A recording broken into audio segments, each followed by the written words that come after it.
The fixed-wing spotter planes, nicknamed bird dogs, have the job of guiding aircraft into strikes at enemy positions.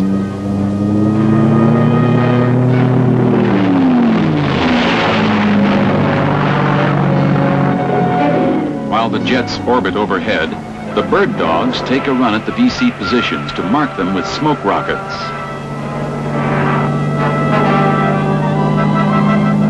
The pilots are highly trained Air Force Forward Air Controllers, FACs. They don't hesitate to fly low within a few hundred feet of the enemy in order to bring the planes in on target.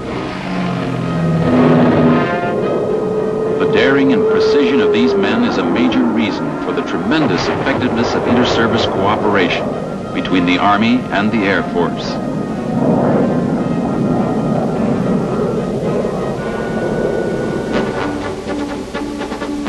The war in the Delta produced a